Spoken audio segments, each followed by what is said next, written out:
on from Washington to Florida. Florida, again, was very uplifting when Rabbi Watchman and his wife, a traditional rabbi, came and really sought the blessing. He and his wife touched their foreheads together in that moment, and all of the races and all the peoples, and especially the Hispanic community, which is so prominent in Florida, strongly came out. Reverend Leo Beato of the Lutheran Church did a marvelous job at giving opening remarks, along with Reverend Don Olson, also Lutheran. We're very proud of the Lutheran support that has come forward. They're very open-minded and big-minded about bringing unity in the body of Christ. So we were encouraged in Miami. We went on from Miami to North Carolina. North Carolina was unbelievable. As you know, Reverend Sho and Bergie Hutchinson, and also Sharon Pace, and all of our brothers and sisters there, they worked so hard. There weren't so many families in North Carolina to carry on an event like the bigger cities, but yet their heart was there, and they asked that true parents come to that city. When there was a discussion on which city should be another smaller town city, they begged from North Carolina that true parents would come, and because of that, the heart was so rich in North Carolina. It was overwhelming. Bishop Willie Davis and Minister Mikel Muhammad, how beautiful. And what was also beautiful is see the Nation of Islam supporting true parents with working together side by side with our security. They did security for True Mother. Our brothers and sisters in the Nation of Islam, we sincerely thank you, and we thank the Honorable Minister Louis Farrakhan as a Muslim leader and Mother Khadija for their courage to strengthen families and stand beyond race and denomination to bring the world together under the one true God. We are so grateful for this tour. Chicago was overwhelming. Congressman Fontroy came there and launched a very amazing statement of support for true parents, for Father Moon. Also, he highlighted the fact that he stands with Congressman Davis because we stand in support of Reverend Moon, because Reverend Moon is the most clear leader on the family, on strengthening the marriage and the family. Reverend Fontroy highlighted the fact that he doesn't buy into many of the things that our culture is promoting about the image of the young black man. He said our young black males should not be modeling themselves after Snoop Doggy Dogg and chasing after women. He said young men should model themselves after the biblical model, male and female, in fidelity and love, with a covenant before God, sharing that kind of marriage. With that kind of atmosphere and that kind of support, it was a crescendo in Chicago. Then we went on to Minneapolis. Minneapolis was glorious. The Korean War veterans who were so deeply touched by true parents years ago, Reverend So and Reverend Jim Gavin, Reverend Jim Bard, and our family there just did a marvelous job, as did Bishop Kim in Chicago, Reverend Takami. But we're just so moved when we see the Korean War veterans lining up and guiding Mother to the stage. Their hearts are with True Mother because true parents were in prison in Korea.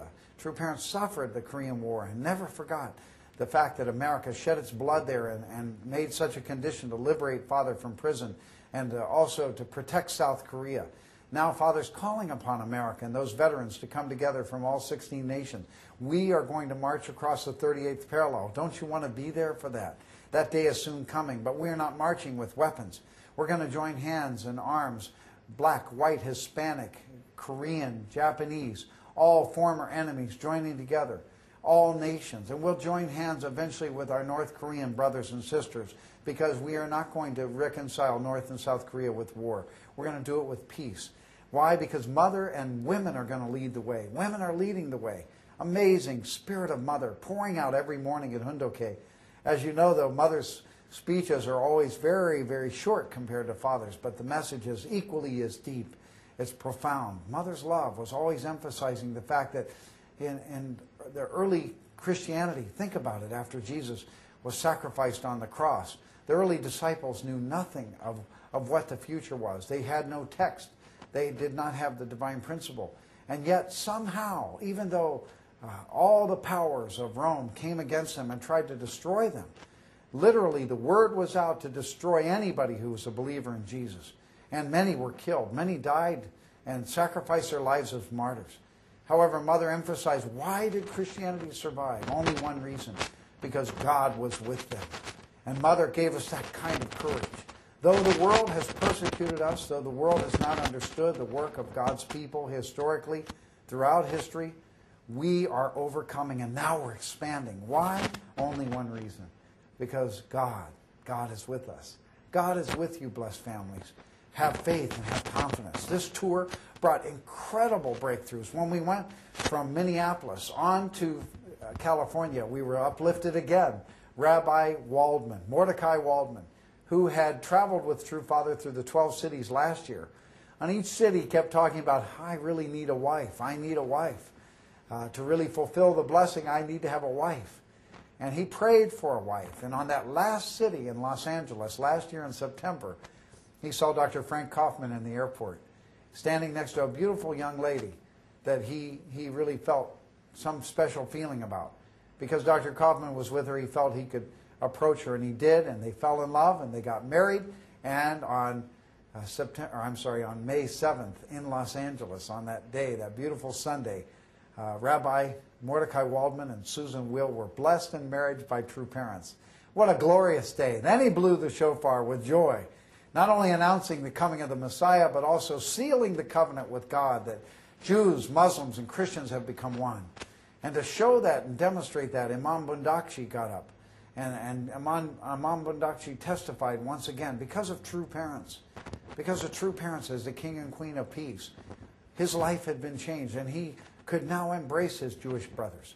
And now he's leading the way to bring Muslims, Christians, and Jews together. Imam Bundakshi called Rabbi Waldman on the stage, and they embraced, and it was a moment that everybody can feel, because it's not just something shallow. These are historical movements, historical steps that were never taken before in history. Yes, we've had reconciliation and interfaith conferences, but usually people retire from those conferences and they don't walk together after that.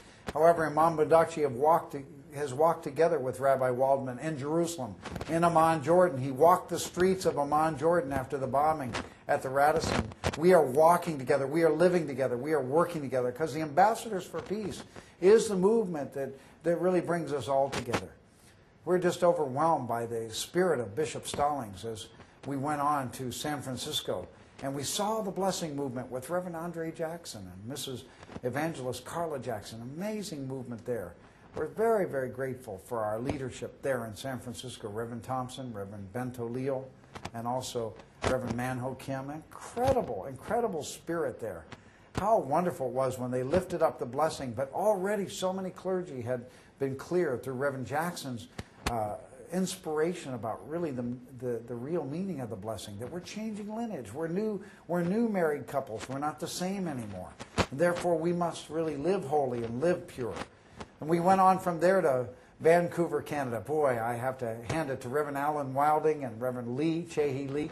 Reverend Lee was so excited when he gave testimony to True Mother at the breakfast about how he caught 160 fish in South America. That was the assignment of the National Messiahs. Father sent the Korean National Messiahs to the Paraguay River, into the Amazon jungle. And they can't come back until they catch their goal of fish. So that's why we have to understand something. Once we are given a goal by heaven, we must make that goal. We must not back off or make a compromise. We must make the goal. I learned this from our Korean elders, how precious they are. That's why God has given us the Korean regional directors, because through them you can catch that heart that is there with true parents from the beginning. That no matter what the difficulty, no matter what the sacrifice, once heaven gives us a direction, we must make up in our minds that even if I can't fulfill it, my heart will fulfill it. I'll make every condition possible, and then eventually I will fulfill it.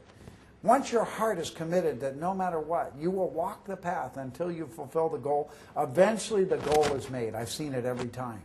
If you compromise in your heart and say, I can't do it, or you make some excuse that we don't have enough time or we can't do it, your heart doesn't invest and the fruit doesn't come forward. And that was the most beautiful thing I saw on this tour, where brothers and sisters invested their heart, even though it was only a 7-day period to organize, where brothers and sisters invested their heart, fruits came out. Incredible flowering of springtime, of spiritual phenomenon came out. That's why I want to encourage all our brothers and sisters throughout the 120 nations on the world tour. Invest your whole heart. Invest everything. Give everything for this tour.